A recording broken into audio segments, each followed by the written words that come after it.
क्या आप रात में अकेले होने से डरते हैं? क्या आपने कभी सोचा है कि जब आप अंधेरे में होते हैं तो क्या सच में कोई आपका पीछा कर रहा होता है? आज की कहानी है एक ऐसे ट्रक ड्राइवर की जिसने हर किसी के दिल में खौफ भर दिया। यह कहानी है उस हाईवे की जहां किसी ने कदम रखा तो वापस नहीं आया। आज हम जानेंगे उस ट्रक ड्राइवर की सच्चाई के बारे में, तो अपनी सांसें रोक लीजिए और अपने चारों तरफ नज़र डालिए, क्योंकि यह कहानी आपको ऐसा महसूस कराएगी जैसे आप भी वहीं हैं। कहानी शुरू करने से पहले अगर आपने अभी तक इस वीडियो को लाइक नहीं किया है तो एक लाइक कर दें और चैनल को सब्सक्राइब कर लें, क्योंकि हम इस चैनल पर ऐसी ही कहानियाँ लेकर आते रहते हैं। तो चलिए शुरू करते हैं। दोस्तों, रमेश जी बताते हैं कि हाल ही में उनकी मुलाकात एक बड़े ही पुराने मित्र रोहित से हुई थी, जो लॉन्ग रूट पर आयशर चलाते थे। बातों ही बातों में उन्होंने बताया कि उनके साथ एक बेहद ही डरावनी घटना पेश आई थी, जब उन्हें इंदौर से राजकोट सामान पहुंचाना था, जिसके लिए पहले तो उन्होंने इंदौर में गाड़ी लगाई। गाड़ी लोड होने के बाद लगभग रात के 11 बज रहे थे। वो वहाँ से निकले। उनके साथ कंडक्टर के तौर पर आशिक जी थे।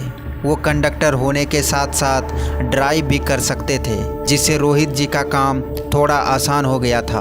वैसे आशिक जी ने ही गाड़ी स्टार्ट की थी, मगर रोहित जी ने ये बोलते हुए स्टीयरिंग व्हील थाम ली कि यहाँ से मैं निकालता हूँ, क्योंकि रास्ते के बारे में मुझे अच्छे से पता है और आगे हाईवे से तुम चला लेना।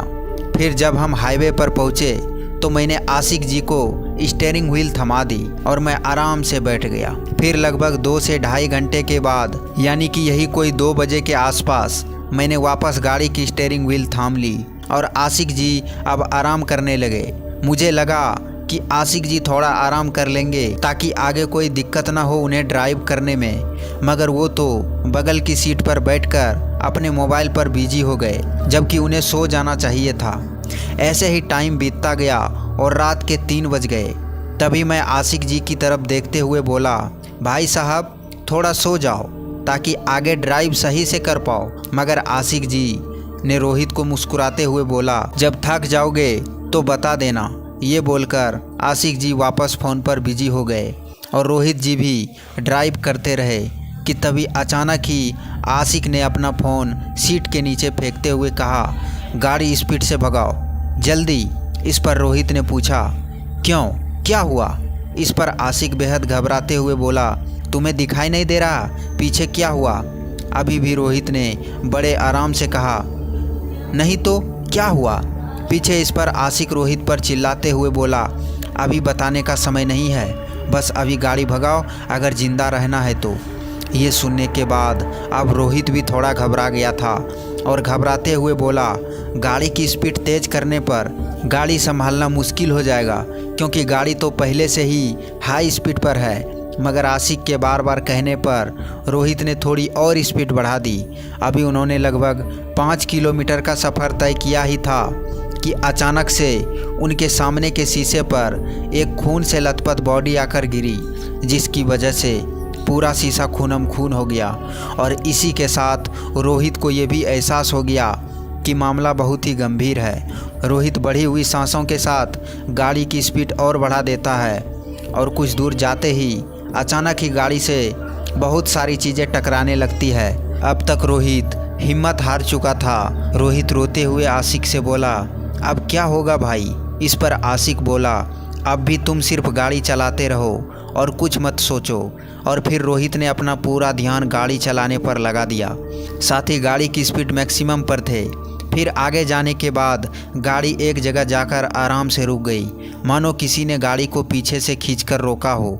रोहित ने काफ़ी कोशिश की गाड़ी रीस्टार्ट करने की, मगर गाड़ी स्टार्ट ही नहीं हो रहा था। तभी आशिक ने रोहित को शांत रहने को बोलते हुए गाड़ी के बाहर की ओर इशारा किया।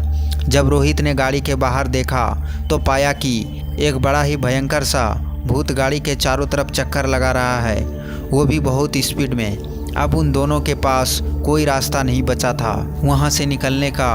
अब वो दोनों किसी चमत्कार के ही भरोसे में थे। वो दोनों चुपचाप बिना हिले डुले ही गाड़ी में लगभग आधा घंटे तक बैठे रहे। फिर जब उन्हें ऐसा लगा कि अब बाहर कोई नहीं है तो आसिफ ने रोहित को गाड़ी स्टार्ट करने को कहा और जैसे ही रोहित ने गाड़ी स्टार्ट की तो गाड़ी भी स्टार्ट हो गए। गाड़ी के स्टार्ट होते ही रोहित ने एक बार फिर गाड़ी फुल स्पीड में बढ़ाई और फिर वहां से बहुत दूर एक ढाबे पर जाकर गाड़ी रोक दी, जहां आशिक ने बताया कि जब वो उस हाईवे से गुजर रहे थे तो वहां एक साइन बोर्ड लगा था जिस पर लिखा था प्रेत बाधित एरिया, गाड़ी की स्पीड बनाए रखें और किसी भी सूरत में गाड़ी ना रोके। वो साइन बोर्ड पार करते ही मेरी नज़र बगल से आते हुए उस भूत पर पड़ी, जिस वजह से मैंने तुरंत ही तुम्हें गाड़ी की स्पीड बढ़ाने को कहा। वहीं ढाबे पर थोड़ी और पूछताछ से ये पता चला कि उस जगह बहुत पहले एक परिवार को कुछ गुंडों ने घेर लिया था और उनका लूट लिया था।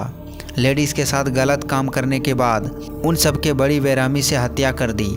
हालांकि उस वक्त वहां से गुजरने वाले बहुत से लोगों ने ये सब अपनी आंखों से देखा, मगर किसी ने भी सामने आकर उनकी मदद नहीं की और ना ही पीछे रहकर पुलिस वालों को खबर, जिसके चलते उनकी भटकती हुई आत्माएं अब सभी के साथ बेदुखी से पेश आती है। तो इस कहानी में बस इतना ही।